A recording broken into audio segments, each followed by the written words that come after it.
2 ദിവസത്തെ സൗദി സന്ദർശനത്തിനായി പ്രധാനമന്ത്രി നരേന്ദ്രമോദി ജിദ്ദയിലെത്തി.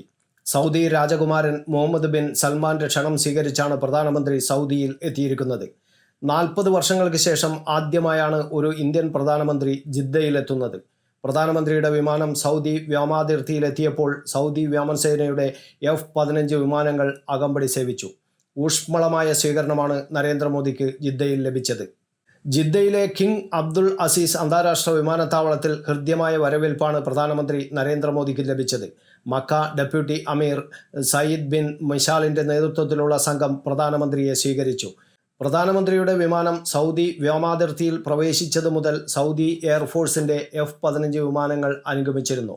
സൗദി കിരീടാവകാശി മുഹമ്മദ് ബിൻ സൽമാൻ രാജകുമാരൻ്റെ ക്ഷണപ്രകാരമാണ് പ്രധാനമന്ത്രിയുടെ സന്ദർശനം. കിരീടാവകാശിയുമായുള്ള കൂടിക്കാഴ്ചയിൽ സുപ്രധാനമായ കരാറുകളിൽ ഇരു രാജ്യങ്ങളും തമ്മിൽ ഒപ്പുവെക്കും. സൗദിയിലെ ഇന്ത്യൻ കമ്മ്യൂണിറ്റി പ്രതിനിധികളുമായുള്ള കൂടിക്കാഴ്ച ഉണ്ടാകും.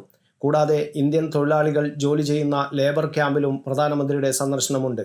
ഇന്ത്യ സൗദി സ്ട്രാറ്റജിക് പാർട്ണർഷിപ്പ് കൗൺസിലിൻ്റെ യോഗത്തിൽ പ്രധാനമന്ത്രി പങ്കെടുക്കും. സൗദിയിലെ 27 ലക്ഷത്തോളം വരുന്ന ഇന്ത്യൻ പ്രവാസികൾ ഏറെ പ്രതീക്ഷയോടെയാണ് പ്രധാനമന്ത്രിയുടെ സന്ദർശനത്തെ നോക്കിക്കാണുന്നത്. ഇത് 3ാമത്തെ തവണയാണ് പ്രധാനമന്ത്രി നരേന്ദ്രമോദി സൗദി അറേബ്യ സന്ദർശിക്കുന്നത്. 2016-ലും 2019-ലുമായിരുന്നു ഇതിനു മുമ്പത്തെ സന്ദർശനം. ഊർജം, പ്രതിരോധം, വ്യവസായം, IT, ടൂറിസം തുടങ്ങി വിവിധ മേഖലകളിൽ സഹകരണം മെച്ചപ്പെടുത്തുന്ന കരാറുകളിൽ ഇരു രാജ്യങ്ങളും ഒപ്പുവെക്കും. ഇന്ത്യയുടെ സ്വകാര്യ ഹജ്ജ് കോട്ടയിലെ പ്രതിസന്ധി പ്രധാനമന്ത്രി സൗദി അധികൃതരുമായി ചർച്ച ചെയ്യുമെന്നാണ് സൂചന. സൗദിയുടെ ഏറ്റവും വലിയ 2ാമത്തെ വ്യാപാര പങ്കാളിയാണ് ഇന്ത്യ. ഇന്ത്യയുടെ 5ാമത്തെ വ്യാപാര പങ്കാളിയാണ് സൗദി അറേബ്യ. $43 ബില്യൺ വ്യാപാരമാണ് 2023-24 വർഷത്തെ ഇരു രാജ്യങ്ങൾക്കുമിടയിൽ ഉണ്ടായത്.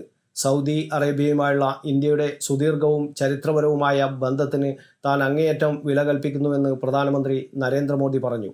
പ്രതിരോധം, വ്യാപാരം, ഊർജം, ജനങ്ങൾ, പരസ്പരമുള്ള ബന്ധം എന്നിവയിലൂന്നി ഇരു രാജ്യങ്ങളും തമ്മിലുള്ള ബന്ധങ്ങൾ ശക്തിപ്പെടുത്തുമെന്ന് പ്രധാനമന്ത്രി നരേന്ദ്രമോദി പറഞ്ഞു. News bureau, Kannur media.